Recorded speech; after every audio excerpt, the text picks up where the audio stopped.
Monsieur le ministre, tout d'abord, nous vous souhaitons la bienvenue. Également, nous vous transmettons nos très sincères remerciements pour la disponibilité, l'importance et de l'intérêt particulier que nous avez accordé. Profitant de cette visite, nous voudrions vous remettre ce mémorandum afin de vous exprimer nos vives préoccupations, notamment les infrastructures communautaires de base, c'est-à-dire la voie d'accès, l'électrification globale, accès à l'eau. Si vous regardez là-bas, nos femmes sont tellement fatiguées.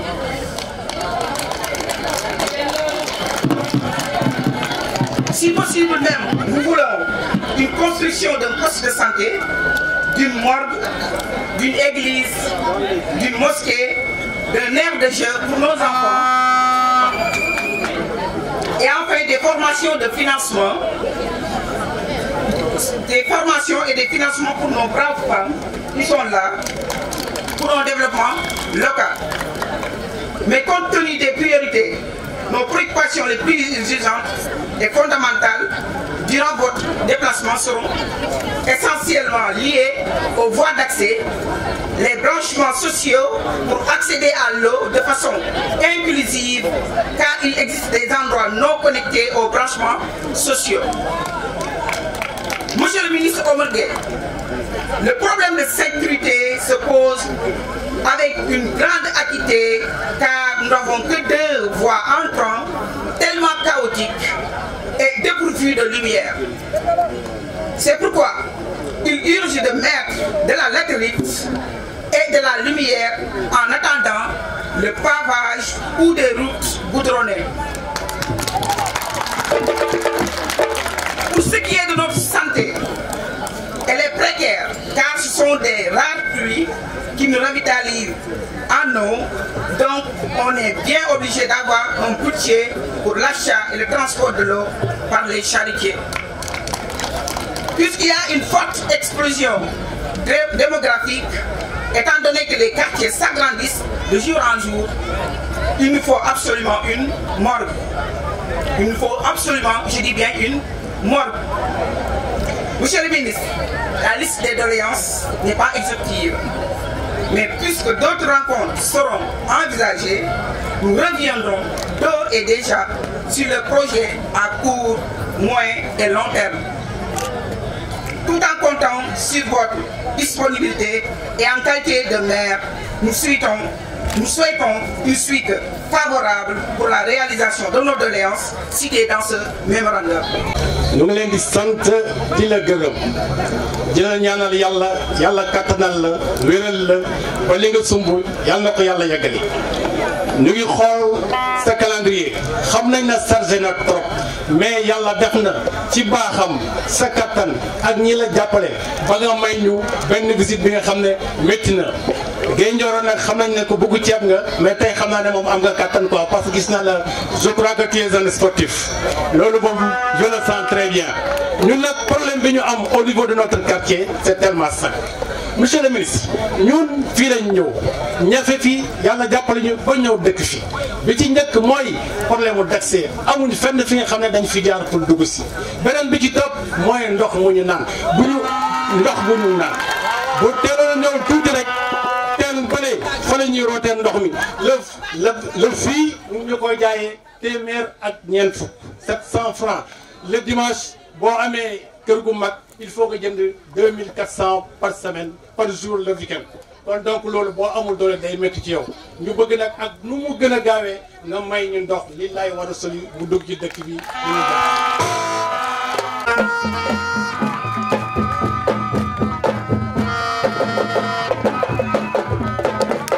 parce que tey jii dañu am double chance suñu double chance mooy lan dañu am un maire ba pare yorewaat beneen casquette ministre donc dañuy wax ak moom mu sol casquette maire wax ak ñun su fekkee mënu ko mu solaat génne casquette maire bi sol casquette ministre dem yàggale ko ci kaw donc vraiment merci beaucoup monsieur le maire donc wax bi yëpp dégg nañu ko ñun fii suñu problème mooy xam nañu ko ndox bi voie d'accès ak espace moom mooy les urgences donc pour ndox bi keroog joxoon naa la woon benn devis boo xam ne moom la ñu waroon donc devis boobu c'était pour un projet de 2 kilomètres donc sur les 2 kilomètres donc fii lay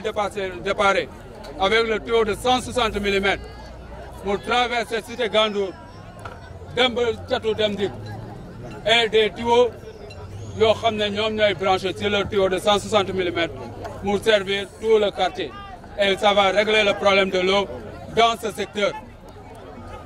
Donc pour le problème des voies d'accès, donc on a corrigé ensemble. Pour le problème d'espace, donc loolu tamit nekk na loo xam ne ci découpage yi donc ci lañ ko trouvé woon donc les promoteurs ne respectent pas les normes de découpage donc erreur boobu monsieur le ministre donc on va corriger ensemble et je dis que erreur boobu il faut que ñu corriger ko dans les autres espaces yoo nekk suñu ginnaaw parce que ici c'est une zone d'avenir parce que yëpp ñu ngi féetoo fee ci ginnaaw tey jii mun nañ am une voie d'accès bu jógee fii dem ba Diamniadio le réseau de Dakar Dem Dikk di fi jaar des Tata di fi jaar donc il faut penser à l'avenir monsieur le ministre. ñun nag dañoo commencé liggéey ci suñu doole amuñu machine à 1000 suñu borom kër yi nekk Dakar Dem Dikk nee nañ li des ci seen jàkk ji may nañ ñu ko pour nga defal ñu fa foo xam ne fa la ñuy liggéeyee suñu céréales. tàccu la loolu waaye kon suñu borom kër dimbalee nañ ñu loolu mais ñun moulin à 1000 lañ bëgg nañu aussi nga jàppale ñu ba foofu nga xam ne moom la ñuy liggéeyee nga jàppale ñu ci kon monsieur le ministre ñu ngi gërëm Pël Gueye ndax bàyyi ak boolem ñoom moom mu jël li mu yor tey ko ci biir këram parce que jigéen ju mën góor la te dooleel nañu ndax bi ma ñëwee mu xamal ma ni boo yëgsee dinaa la jëndal machine jëndal la balance lee nga xam ne moom la ñu liggéey ne dañu ne la fruits et légumes la ñuy liggéey céréales la ñuy liggéey ñu ngeeg sànqalu mboq defar nañu koko jinjeer jaxal six pomme de terre defar nañu café saaf yoo xam ne ñebbe lañ ko saaf kon monsieur le ministre ñun li ñuy liggéey dañ koy liggéey suñu doole kon bu ngeen ñu jàppalee ñu jël noo ci mën a jàppale ndax fu ne nii ñoom ñëpp daanaka ay daal doole maa ngi lay sant di ñaan yàlla nag ànd ak yow nag ba 2024 nag ñu ànd ak Macky Sall ba palais de la justice di sant na Pël Gueye ndax lépp nag moom la ndax wax dëgg yàlla nag maire bàyyi ko mu wax rek ba pare mënoon nañoo nag bu ñu ñëwee mu woowee fan waaye dañuy ñëw kër mu accueillir ñu salle ba gën a kii waxtaan nañu dalal Baye As nag moom sama Baye As la ñëpp xam nañ ko ci man maa ngi Baye As ba géej gi fer rek ba lu ma ci def. Dans cette attention, je vous prie, Monsieur le ministre, d'agréer l'expression de mes salutations distinguées. Nous sommes là aujourd'hui pour vous présenter nos nécessités de ce secteur. Nous avons comme besoin des routes afin de faciliter nos déplacements, un espace public dont le but de tisser les liens entre les résidents, une poste de santé, une nécessité qui nous éviterait de longues distances de détour pour atteindre l'hôpital principal. Et pour finir, nous avons une forte besoin en eau. Nous sommes obligés de payer pour en avoir ou d'aller en accueillir dans les pluies. Une situation vraiment désolante, monsieur le ministre. bu loolu weesoo monsieur le ministre dafa am benn affaire boo xam ne xamu ko fii dama ko bëgg a xamal mooy que ni ñun dañu am lu particulier loo amul ci yeneen gox yi. Je vous dis, on a créé un cadre de concertation, de sensibilisation et de veille de nos projets. Chaque dimanche, on se réunit.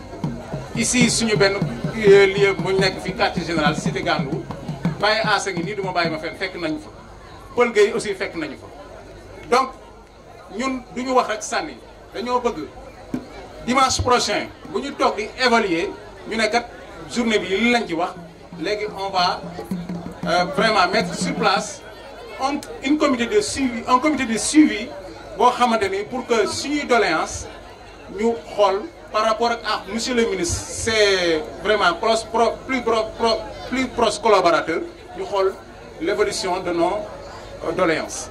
Merci monsieur le ministre, je vous remercie. suñu ñëw tey fii seet si leen am nañ ci mbégte bu mag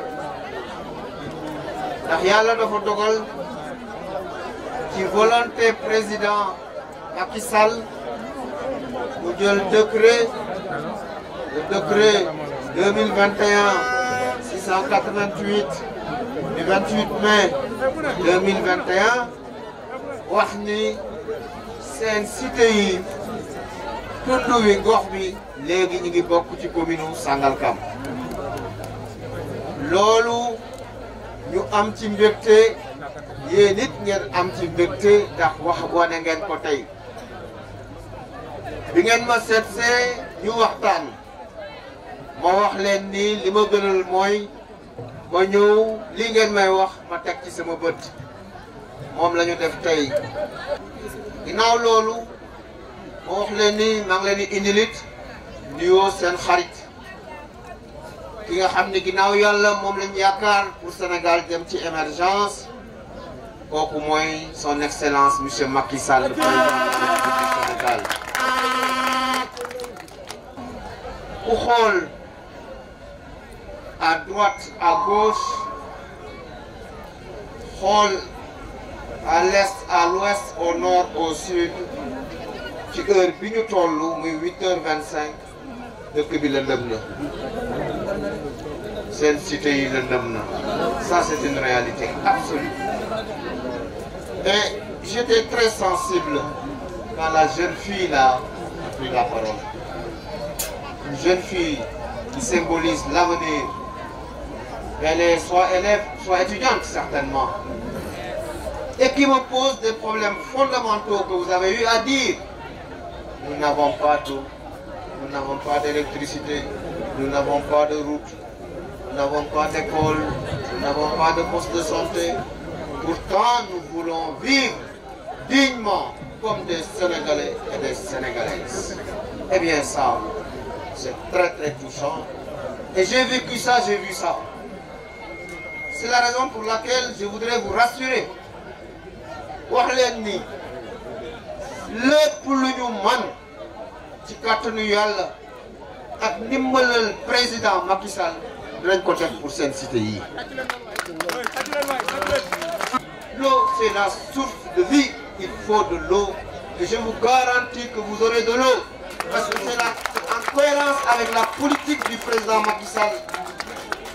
C'est de l'équité sociale et territoriale. C'est ça sa marque déposée. C'est le sens du PUDC, du PUMA, de Promoville et de beaucoup d'autres projets. Je peux vous garantir que nous en ferons une priorité absolue. Nous déploierons tous les moyens possibles pour que nous pourrons acheter des lanternes. C'est le rôle d'une commune d'ailleurs. Une commune doit s'occuper de l'éclairage public et de l'entretien de l'éclairage public. C'est dans notre domaine de compétences. Eh bien, nous allons exercer ces compétences avec responsabilité. Yoni, effectivement, il y a beaucoup de sable, énormément de sable. Mais je constate aussi qu'il y a un problème de lotissement ici. Des voies obstruées, ay yoon yu ñu fat mais dinañu yoon yi ñu fat moom dañ koy wax a joolo dañ ko fatar ñi voilà dinañ ko fatar dañ ko yoon yi jub nit ñi mën a dem mën a dégg ñu def un projet aussi d'aménagement de l'espace dem nag uti ko parce que defar yoon dafa demander ay ressources nag yu bare donc dinañ wuti ressources yooyu au niveau du gouvernement. Nous ko le président Macky Sall pour xam ko yan condition ngeen nekk pour que au moins ñu commencé leen defal ay yoon même bu dee latérite baax na mais nag oto yi di dugg di génn dañ ci war a mën a toppatoo seen i espace yi ngeen am pour mosquée pour école yooyu aussi dinañ ko sécuriser pour que ñu mën leen defaral école ak ay mosquée jàpp ci ñu jàpp ci ngeen jàpp ci ñu jàpp ci les bonnes volontés jàpp ci pour que le minimum de services sociaux de base mu am dans les 3 cités. Vous allez jouer un rôle important parce que nañ ko def boo gis dañ ko waxtaane moo koy jiite. Sentez-vous bien dans cette commune et ensemble nous allons relever des défis. Parce qu'en vérité, il n'y a que des défis à relever ici. Énormément de choses à faire et ensemble, avec l'aide du président Macky Sall et de son gouvernement, avec l'aide de la commune de Sangalkam, nous allons ensemble relever des défis. Merci, monsieur le ministre. Lieutenant doléance yi, lieutenant mémorandum bi, nous allons essayer de mettre un peu d'ordre aussi sur l'aménagement. Ça, je l'ai vu également. Et là, je dis que fatina ak yoyu dañu seet ñu koy defarawaté.